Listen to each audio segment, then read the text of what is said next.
그런데 제가 창세기부터 계시록까지 이 성경 처음부터 끝까지 다 읽으면서 느낀 거, 가난한 사람들은 이게 없구나. 내 주변의 사람들, 그리고 내가 살아오면서 경험했을 때에도 이게 없어서 가난하구나. 그런 것들을 딱 느낀 거예요. 지난 시간에는 우리가 하나님을 경외하는 것이 가장 중요한 재정 원칙이라는 것을 배웠습니다. 잠언 말씀에 겸손과 하나님을 경외하는 사람에게 보상은 재물과 영광과 생명이라고 했어요.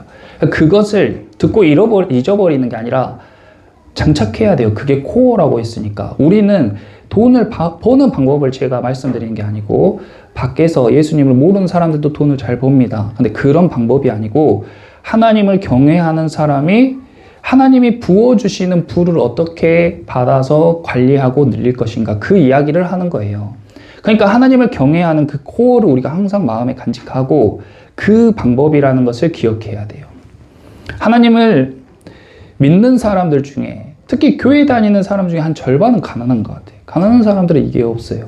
제가 만난 성도들도 이게 없었다. 달란트 비유에서 우리가 그것을 함께 나눠볼 건데, 5달란트 받은 사람들은 10달란트를 남겼고, 2달란트를 받은 사람은 4달란트를 받아서 둘 다 똑같이 칭찬을 받았어요. 그런데 1달란트가 우리가 6천 데나리온이라고 했잖아요. 한 데나리온이 1일 품삯. 그러니까 계산하기 쉽게 하루에 일당이 10만 원이라고 계산하면 6천 데나리온은 6억이에요. 그럼 1달란트는 6억입니다. 5달란트는 30억이에요. 2달란트는 12억, 1달란트는 6억이에요. 6억도 작은 돈은 아니죠. 근데 1달란트를 받은 사람은 1달란트를 가져와서 책망받았어요. 그 사람에게는 악하고 게으른 종이라고 했어요. 가난한 사람들은 악하고 게으른 종이에요. 그 사람들에게 뭐가 없냐? 성실함이 없냐? 근면함이 없냐? 그런 거 다 가지고 있어도 가난한 사람은 가난하다는 거예요. 그러니까 여러분은 어떤 사람인가? 우리는 어떤 사람인가? 한번 스스로 체크를 해보세요. 제가 만난 사람들 중에 한 절반 이상은 1달란트 받은 사람 똑같아요. 예수님을 잘 믿건 잘 믿지 않건, 교회를 열심히 다니건 안 다니건 똑같습니다. 그 주인에게 칭찬받았던 그 사람들에게 있었던 그건 뭔가, 그래서 제가 이 설문을 했어요. 오늘 오신 분들한테 제가 이걸 다 쓰라고 했잖아요. 기대됩니다. 어떻게 썼을지. 네. 이걸 딱 보면은 정확하진 않더라도 대략 이 사람이 5달란트 받은 사람과 2달란트 받은 사람에게 있는 것이 있는지 없는지 딱 알 수 있다고 제가 기도하면서 딱 받은 감동이에요. 그래서 이걸 한 거예요. 자, 보통은 30억을 딱 받으면 더 좋은 집을 사고 세계 여행 떠나고 사고 싶었던 걸 산다. 이게 뭐 일반적인 거죠. 우리 성도들 어떤지 한번 봐볼게요. 자, 익명입니다. 저 누군지 모릅니다. 안 찾을 겁니다. 걱정하지 마세요. 자, 30억이 생기면 교회에 10억 헌금하고, 하고 싶었던 사업장 차리기, 이사하기, 네. 그 다음에 집 사고 차 사고 투자하기. 그 다음 11조 드리고 해외로 가족여행 가고 일상생활. 교회 건축원금 10억, 내 집 마련, 남편 갖고 싶은 차 플렉스. 11조 3억, 빚 청산, 효도 후 저축. 11조, 그래도 11조 맞네. 교회 헌금이랑 11조. 11조 건축 헌금, 나머지 내 통장에 넣어두기. 집 사고 엄마 아빠 노후 준비해주고 내 노후 준비하기. 노후 준비. 11조로 먼저 드린다. 빚 청산, 물질적 풍요, 집, 차, 아이들 학원 등록. 자, 여기에서 몇 분이 그게 있고, 있네요. 몇 분이 그게 있어요. 몇 분은 없고. 뭐냐, 그게 뭐냐. 자, 이렇게 생각해 보세요. 우리가 30억을 딱 받았다. 너무 좋잖아요. 하나님이 우리에게 줄 수 있잖아요. 은도 내 것이고 금도 내 것인 하나님이 우리에게 30억이 아니라 300억도 줄 수 있습니다. 근데 우리가 그걸 받아서 쓰려고 하면 너무 기분이 좋고, 우리는 쓰는 데는 도사들이에요. 그래서 다 잘 쓸 수 있어요. 나한테 그거 좀, 나 정말 누구보다 잘 쓸 수 있는데, 다 장담할 겁니다. 그런데 이렇게 물어본다면 어때요? 하나님이 나중에 우리가 천국 가서 하나님 딱 만났는데, 야, 너 내가 30억 줬는데 그거 어디 있니? 이렇게 물어봤어. 그때 5달란트 받은 사람처럼, 아, 하나님 그것 가지고 제가 이렇게 해서 60억을 가지고 왔습니다. 아, 하나님 제가 하나님이 주신 사업 가지고 열심히 이렇게 12억 가지고 열심히 이렇게 해가지고 24억을 만들었습니다. 30억을 만들었습니다. 그렇게 대답해야 착하고 충성된 종이에요. 여러분 그럴 능력 있으세요? 제가 여러분들한테 1억을 주면 여러분들 그거 2억으로 늘릴 수 있냐고요. 그거예요. 성경을 제가 쭉 보고 느낀 점은 가난한 사람들의 특징은요, 돈을 배가시키는 능력이 없어요. 돈을 배가시키는 능력이 없어. 돈을 받고 쓰는 데만 탁월하지 그것을 어떻게 늘리는지 방법도 모르고 능력도 없어요. 배가시키는 능력. 하늘나라의 법칙은 배가의 법칙이에요. 하나님이 창세기에 사람들에게 생육하고 번성하고 땅에 충만하고 정복하고 다스리라고 했어요. 다 배가의 법칙입니다. 씨앗을 심으면요, 하나를 심으면 한 알이 나오는 게 아니라 거기서 10알, 100알, 10,000알. 좁쌀을 심으면, 좁쌀을 땅에 심으면 한 좁쌀에 3만 개가 나온다고 합니다. 어느 성도들이, 목사님이 하나님 10,000배나 축복해 주세요 이런 기도를 계속 하길래, 아, 목사님 그거 참 너무 오버하시는 거 아닙니까? 100배면 몰라도 무슨 10,000배입니까? 이랬는데 그 성도와 목사님이 같이 좁쌀을 이렇게 농사하는 곳에 가고 좁쌀 그 나무를 하나 뽑아가지고 다 털어서 세워보니까 좁쌀 하나를 심었는데 거기에 3만 몇천 개가 나왔다는 거예요. 하늘나라의 법칙은 배가의 법칙이에요. 그래서 주면은 그것을 배가시키는 것이 하나님의 방법입니다. 그런데 가난한 사람들이 이걸 몰라요. 모르고 안 해요. 쓰는 데에만 익숙하다. 그러니까 가난해서 못 벗어나는 거예요.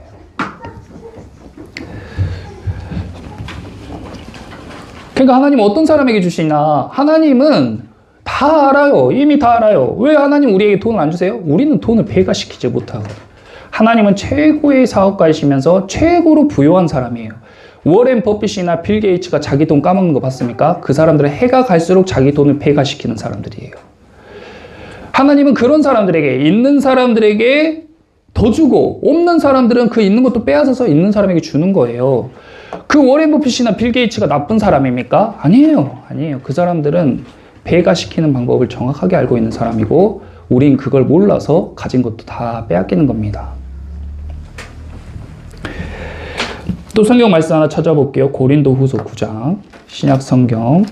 성경 조금 더 뒤로 가서 고린도후서 9장.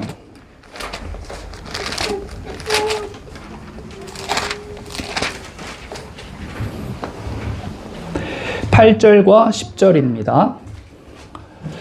고린도후서 9장 8절 먼저 읽어볼게요. 함께 읽겠습니다. 하나님이 능히 모든 은혜를 너희에게 넘치게 하시나니 이는 너희로 모든 일에 항상 모든 것이 넉넉하여 모든 착한 일을 넘치게 하게 하려 하심이라.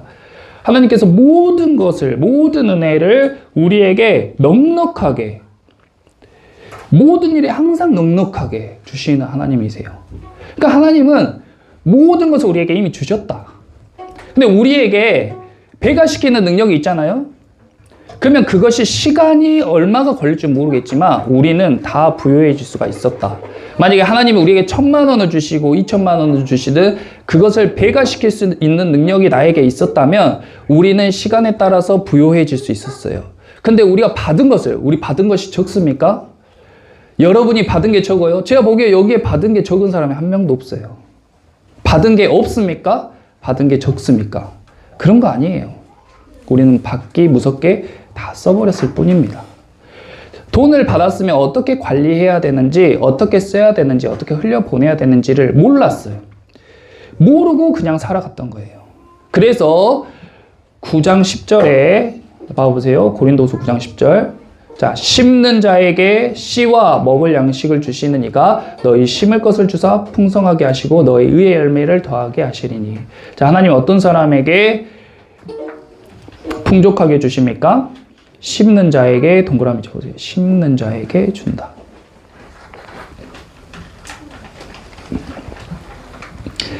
심는 자에게 뭘 줘요? 씨와 먹을 양식을 줘요. 씨와 먹을 양식을 줘요. 머리에 이제 기억하세요. 심는 자에게 주시는데 뭘 주시냐면 씨와 먹을 양식을 주신다고요. 우리가 받는 월급은요, 먹을 양식이 아니에요. 거기에는 먹을 양식도 있지만 씨도 있다는 거예요. 그 씨는 뭐 하는 용도예요? 심을 거예요. 심을 거. 어떤 사람에게 하나님이 부유하게 하시고 돈을 많이 주시는 거예요. 많이 먹는 사람에게 많이 줍니까? 거기 말씀해 봐보세요. 심는 자에게 씨와 먹을 양식을 주시는 이가 하나님이 너희 심을 것을 주사. 거기 심을 것을 주사 밑줄 그어보세요. 너희 먹을 것을 주시는 게 아니라 너희 심을 것을 주시는 거예요. 배가 시키는 능력이 있는 사람들에게 더 주신단 말이에요. 더 심으라고, 더 배로 불리라고 주신다고요. 하나님이. 기본 법칙이에요. 기본 법칙. 왜 악인들도 부자가 됩니까? 악인들이 이 방법을 하니까. 하나님을 믿는 사람에게만 부으시고 안 믿는 사람은 안 줘. 이런 하나님이 아니에요. 악인과 선인에게 똑같이 햇빛을 비추시고 비를 내리시는 분이고 똑같이 부를 허락하시는 하나님이세요. 배가 시킬 수 있는 사람, 심을 줄 아는 사람에게 심을 것을 더 줍니다. 오, 너 잘한다. 더 심어라. 너 더 심어라. 그렇지. 그렇게 해야지. 부는 그렇게 관리해야지. 돈은 그렇게 관리해야지. 그리고 없는 사람이 뭐라고 했어요? 한 달란트 받은 사람이 하나님은 심지도 않고 그냥 거두지도 않고 그냥 마음대로 돈 쓰시는 분인 줄 알았습니까? 아, 그래? 넌 내가 심지도 않고 거두는 사람인 줄 알았냐? 너는 틀렸다. 너 있는 거 주라. 10달란트 만든 친구에게 다 줘버리겠다. 그 친구는 또 심어서 또 배가 시킬 거니까. 그래서 하나님은 심는 자에게 주시는 거예요. 심는 자에게 씨와 먹을 양식. 기억하세요? 내가 받은 월급에는 먹을 양식만 있는 게 아니라 뭐가 있는 거예요? 씨가 있는 거예요. 씨가. 그래서 심는 사람은 그것을 배로 걷고 그 배로 거둔 것 중에 또 심고 또 걷고 또 심고 또 걷고 이 과정에서 부가 팽창되고 확장되는 거다. 심는 자가 돼야 거둘 게 있는 것이다. 성경을 한 군데 더 찾아보겠습니다. 창세기 47장. 이게 정말 쉬운 얘기 같은데 쉬운 얘기가 아니고 만고불변의 진리인데 가난한 사람은 항상 이 굴레를 못 벗어나요. 창세기 47장 23절에서 24절. 들으면은 알 것 같고 간단하네. 배가 시키는 능력이 있어야 되구나. 이렇게 생각하잖아요. 그러면은 절대 그 능력이 안 생깁니다. 이건 깨달아야 되는 거예요. 깨달아야 되는 거. 왜냐하면 창세기 때부터 하나님이 이 천지를 창조하신 그 창세기부터 계시록까지 계속 가난하고 계속 들어도 자기 굴레에서 못 벗어난다고요. 사람들이. 창세기 47장 23절에서 24절 말씀 읽기 전에 이 배경을 한번 먼저 설명드릴게요. 13절부터 보시면 기근이 더욱 심해지잖아요.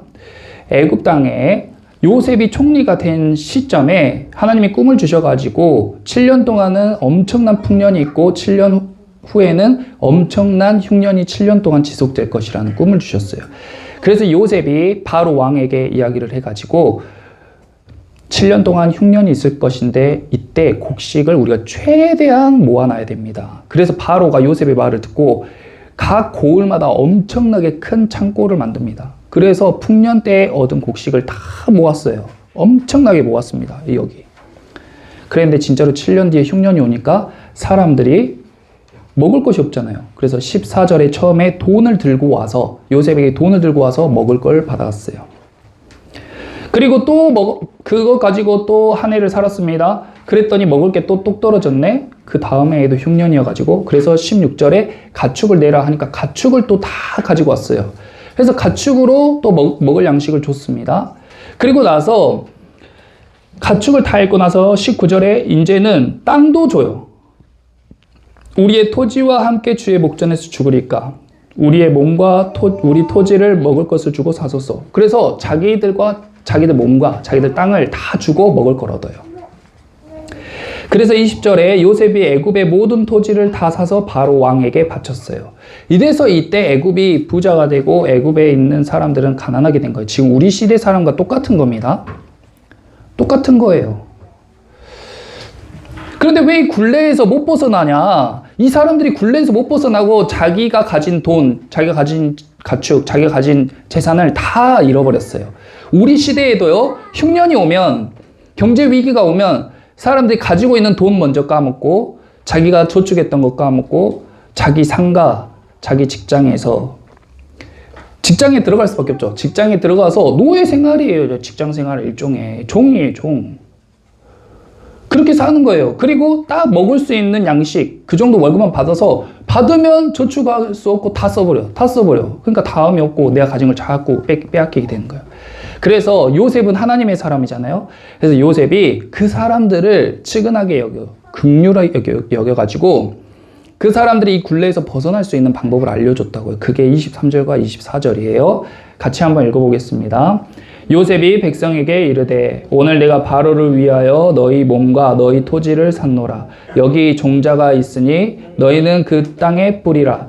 추수의 5분의 1을 바로에게 상납하고 5분의 4는 너희가 가져가서 토지의 종자로도 삼고 너희 양식으로도 삼고 너희 가족과 어린 아이 양식으로도 삼으라. 아멘.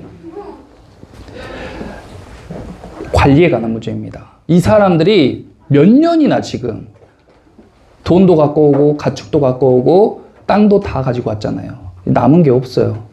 그래서 요셉이 그 사람들의 이 굴레에서 벗어날 수 있는, 가난에서 벗어날 수 있는 방법을 지금 알려준 겁니다. 왜냐하면 요셉이 똑같이 이 방법으로 애굽을 부요하게 했고요.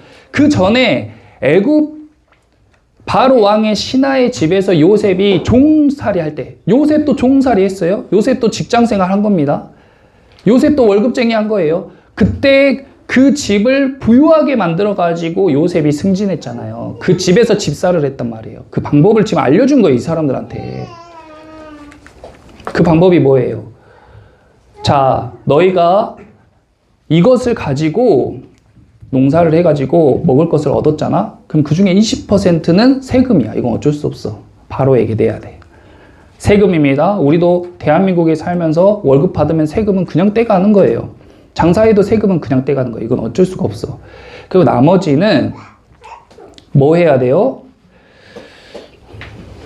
거기 봐보세요. 24절 봐보세요. 첫 번째, 추수의 5분의 1을 바로에게 상납하고 20%. 이거는 세금은 어쩔 수 없어요. 세금을 떼먹거나 그러면 안 돼요. 이건 무조건 1순위로 가는 거예요. 그리고 2번은 5분의 4는 너희가 가져가서 토지의 종자로도 삼고, 종자 동그라미 쳐보세요. 두 번째가 뭐예요? 자기가 돈을 벌었어. 자기가 월급 받았어. 아니면 사업해가지고 돈을 벌었어. 아니면 자기에게 그냥 돈이 생겼어. 그러면 그것으로 첫 번째는 세금을 내고 두 번째는 뭐 해야 돼요? 종자로 삼아야 돼요. 종잣돈을 빼놔야 돼요.